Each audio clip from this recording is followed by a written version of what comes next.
August, Manhattan. Boston is ours again, but the enemy, 10,000 strong, occupies Staten Island. His fleet roams New York Bay with impunity. They can strike at us anywhere. Reinforcements from Manhattan to strengthen our defenses at Brooklyn Heights. Grim tidings. They spill ashore near Red Hook on Long Island. We fight for our lives by Gowanus Creek. Flatbush is theirs. Gravesend. New Utrecht. Retreat. John Glover and his Marbleheaders evacuate those of us who are left to Manhattan. No choice. There's no time to lament our ruin this night. We must retreat to Harlem Plains. Manhattan is theirs. I still have faith in our Virginian despite our terrible defeat. Ugly rumors already fly about replacing. September 16, Harlem Heights. The Black Watch jeer at us. They mock us.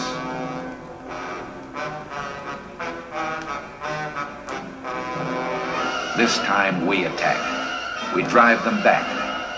I hear no jeering now. No more to hounds. We pull back. We cannot risk full battle in our weakened state.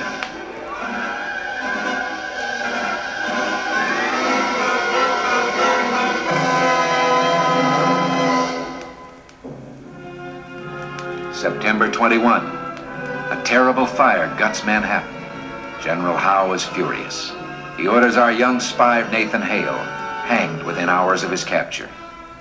I hear he died well. New Jersey. We cannot hold Newark. Brunswick. General Cornwallis is like a leech on our trail. Barely 3,000 men left. Our boys are slipping away by the scores. Who can blame them? We exist, little more. I cover my naked feet with strips of rawhide from cattle slaughtered this morning.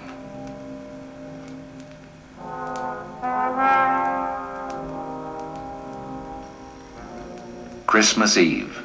Just 9 miles to Trenton now. Is the game up? We'll know soon. We must win tonight or all is lost.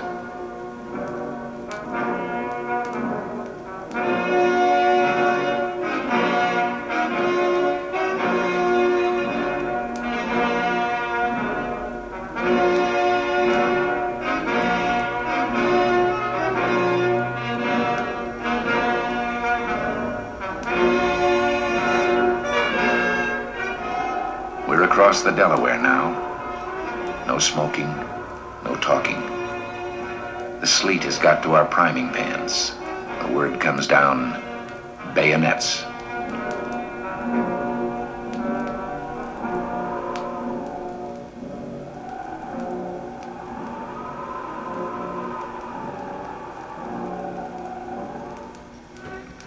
Trenton, our most joyous Christmas bounty. 3 elite Hessian regiments destroyed. 900 prisoners. Barrels of brandy by the score. The general orders them stove in. A pity, but no matter. We can go on now.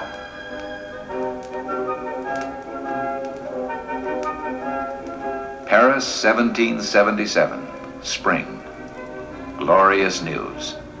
His Majesty Louis XVI and his minister Vergennes are helping us to revenge themselves against their old enemy, England. Citizen Franklin, our emissary, has the entire court at his feet. They can deny him nothing.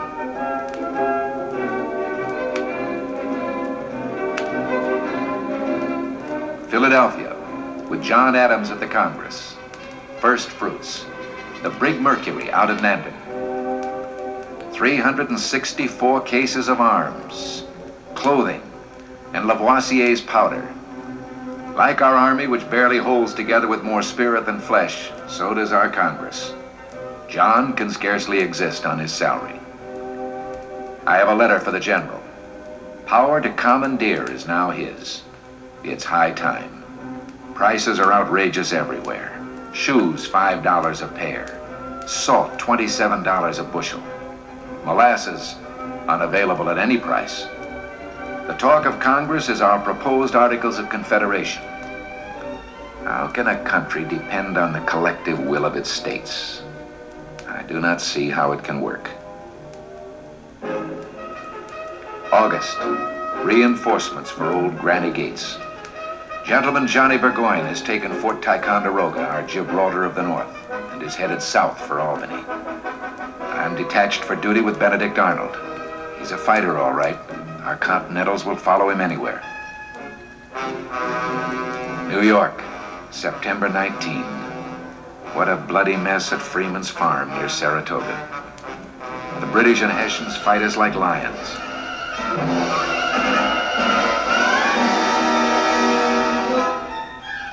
Arnold leads us in a charge at Bremen's Redoubt. We're swept up by his audacious madness.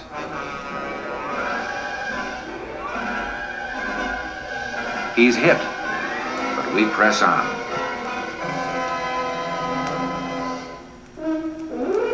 Capitulation, October 17. This playwright general, Gentleman Johnny, who's gone to the wars with Mistress and Champagne, surrenders his army. We do not wish to embarrass this brave enemy. We exult in silence.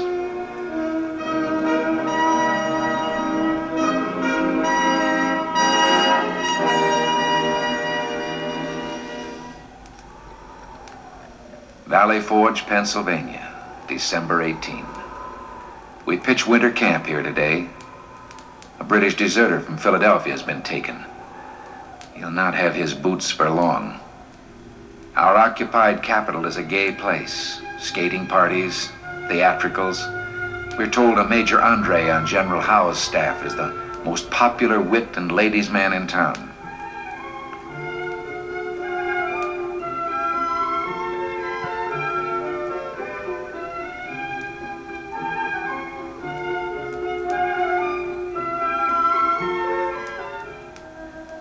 We huddle in our bare huts, in our threadbare patched tents. We huddle at the fires. There is no warmth anywhere. I am numb and want for feeling. I can't get down this bowl of beef soup full of burnt leaves and dirt. Day by day we hunger, grow lame and itch. I vomit half the time. My rags grow foul. Amputation after amputation at the hospital hut, until the stink floats upon the wretchedly cold air to assail my nostrils. I'm almost beyond caring.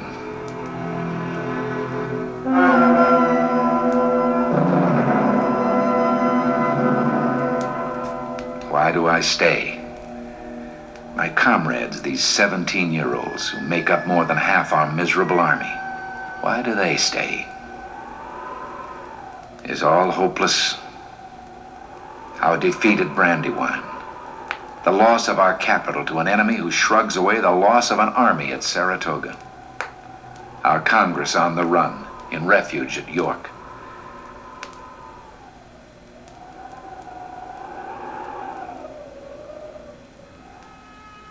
It's good having Mrs. Washington here. The General's a lucky man. Would that my wife could come too. She writes me she's sold the last of our silver. My family will eat again until spring. What then? She's plain spoken, my wife. Sign on again, she says. We'll make do at home. God bless her. A new arrival today. A German who calls himself Baron von Steuben. May this drill master be half what he says he is. We've been deceived by too many of these arrogant fellows from abroad, demanding grand salaries to serve with us. I'm still suspicious of this 24-year-old Major General Marie-Joseph Motier, the Marquis de Lafayette from France. At least this aristocrat is different. He's willing to serve without pay. Bless this Steuben. Now we can march and maneuver in ranks of 4. Get brigades in and out of the line twice as fast. More to celebrate today. Open alliance with France. It warms the blood. With hope rising again in us, it's good to know we're not alone. Bless these foreigners like Motier, Steuben, the Pole Kosciuszko, and all the others who've given up so much to make our fight their fight. May their blood mingle with ours. This is our strength. Calamity, Newport. Our first combined operation with our French ally is a fiasco. But Chris Green's regiment of free Rhode Island Negroes excites the admiration of us all. They stand against the Hessians like a rock.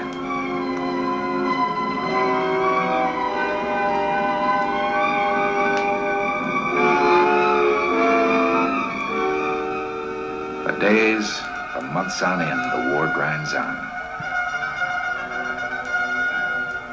Monmouth, New Jersey. Bloody stalemate under a savage summer sun.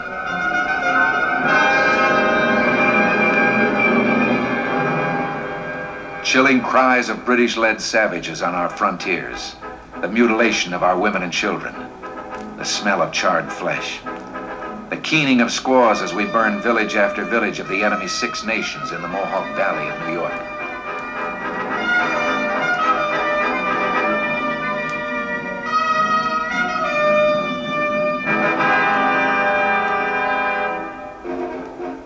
Charleston lost. Our entire South exposed to ravage and ruin. Camden, South Carolina, and another army lost under Granny Gates.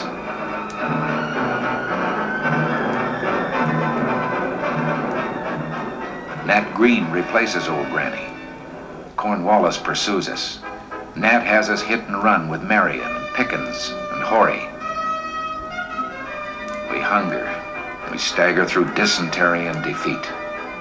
Cornwallis harries us. We hit and run.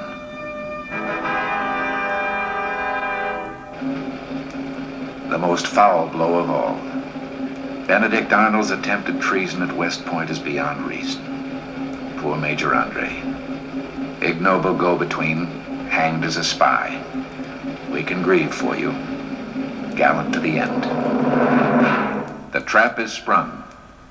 September 1781. Glorious news. Admiral de Grasse and the French fleet has sealed in General Cornwallis from the sea at Yorktown, Virginia. It's a grand opportunity. The general orders all of us south to reinforce Nat Green, Lafayette, and Anthony Wayne, who are holding Cornwallis at bay. It will not be easy to shut the gate on Cornwallis. He's a commander worthy of our Virginian. General Rochambeau's French march with us. The Royal Dupont, and the Gâtinais, the 41st Soissonnais, the Legion Cavalry, Irish Lancers, Poles, on the move at last, all as one under our Virginian. Yorktown, the siege is on.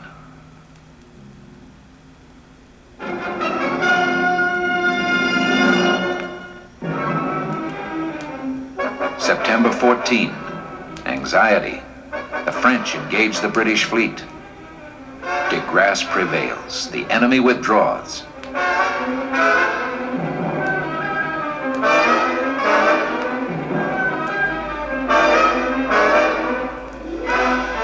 October 14, combined assault against enemy redoubts. The Royal Dupont and the Gâtinais on the left. On the right, Alec Hamilton and the mixed companies of American light infantry. Bayonets. The enemy works are ours.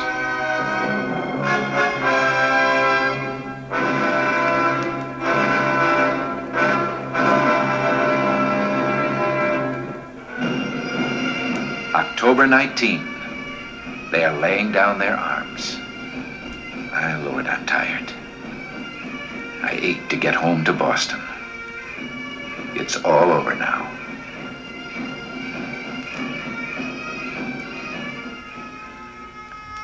Fraunces Tavern, Broad Street, New York. Farewell, beloved Virginian. Come and take me by the hand, each of you.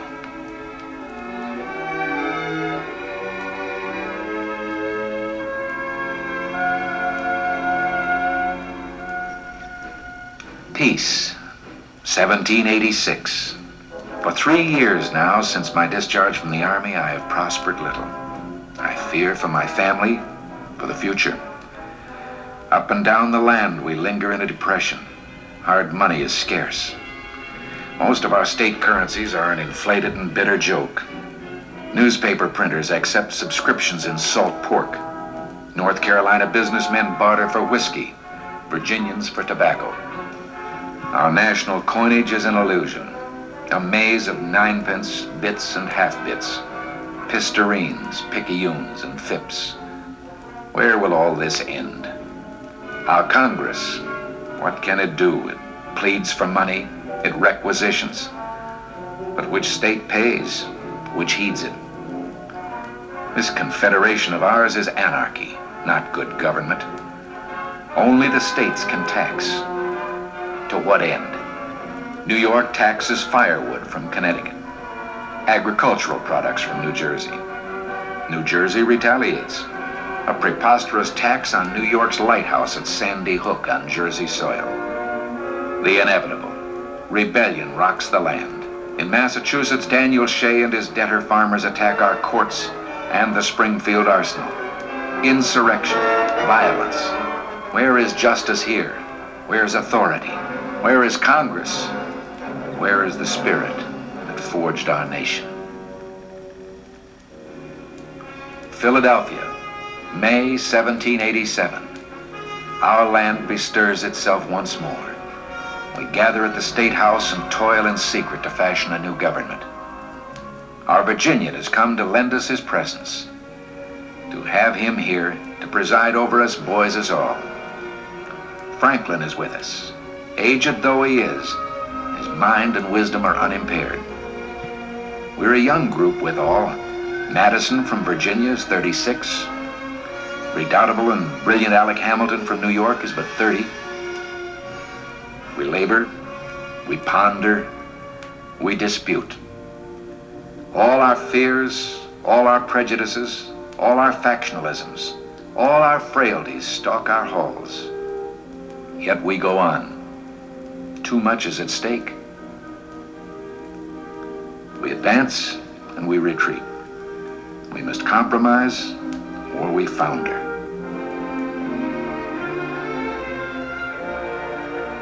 We compromise. We, the people of the United States, in order to form a more perfect union, establish justice, ensure domestic tranquility, provide for the common defense, promote the general welfare, and secure the blessings of liberty to ourselves and our posterity, do ordain and establish this Constitution for the United States of America.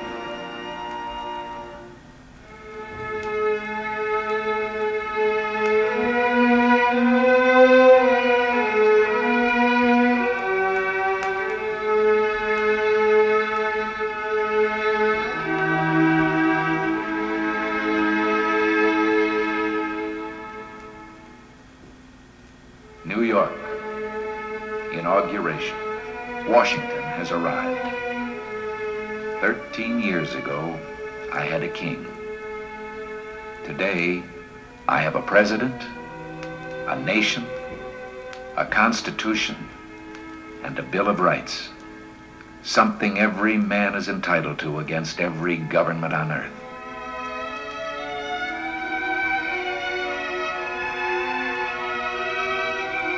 As I linger here at Valley Forge amidst the overwhelming silence which calls out to me so many painful memories, may I, so long as I have yet to live, never again be denied my God, my tongue, or my pen as my conscience guides me. Denied the security of my person and my house against unreasonable search or seizure. Denied a trial by jury. May I or my neighbors never again be deprived of life, liberty, or property without due process of law, under a government of laws and not of men. To deny or abuse the rights of but one man is to deny and abuse the rights of all men everywhere. May my children and my children's children cherish and protect these rights so dearly won. For the struggle for freedom, for a more perfect union, is a never-ending one.